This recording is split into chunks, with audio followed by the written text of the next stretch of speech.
I'm Niki, and I'm going to kick off Read Stories to Me with the very first story. It's one of my daughter's favorite. It's called The Littlest Dragon.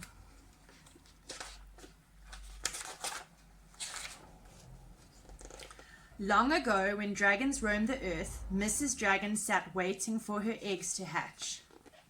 She smiled when the first egg went crack. She smiled when the second egg went crack.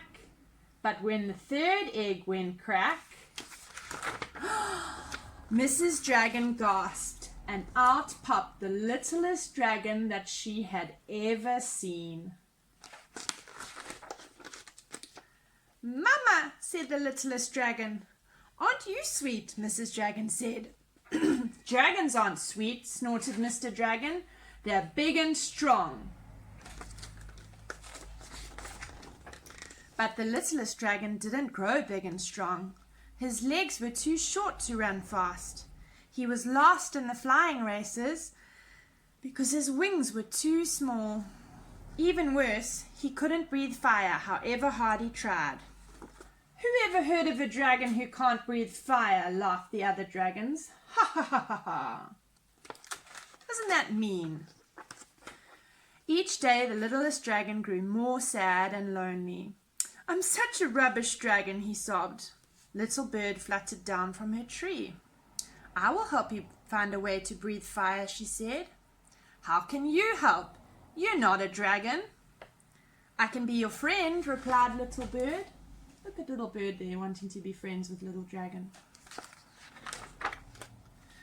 When winter came, Mr. and Mrs. Dragon had colds. The littlest dragon's brothers had colds. And when dragons have colds, they can't breathe fire. And without fire, dragons can't keep warm. "I will find someone to light our fire," said the littlest dragon. And off he went.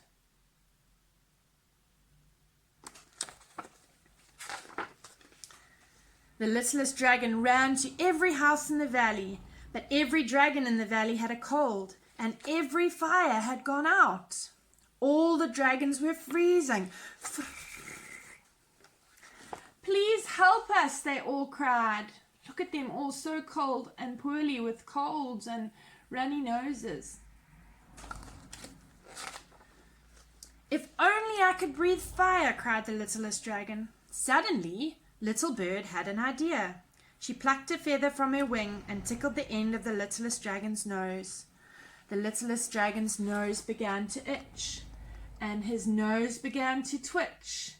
It itched and it twitched, and then shoo, 2 fireballs shot out of his nostrils. "I breathe fire!" cried the littlest dragon. Soon every dragon in the valley had a fire to keep them warm. "You're a hero!" Mr. Dragon cried. "I could never have done it without Little Bird," the littlest dragon replied. He looked at the feather and smiled. He might never win running races or flying races, but he could breathe fire. And with Little Bird as his friend, he would never be lonely again. What a lovely story about friendship. I hope everybody enjoyed that story. If you want to catch some more stories, we're going to be loading one every day on this channel, so please join me for more of those. And if you're keen to read a story and share it, please get in touch. I'd love other mums and dads and grannies and grandpas and anybody out there to read stories for kids to enjoy, and we'll even include a shout out to the little people in your life so that they can feel special when you read to them. Cheers everybody, bye bye.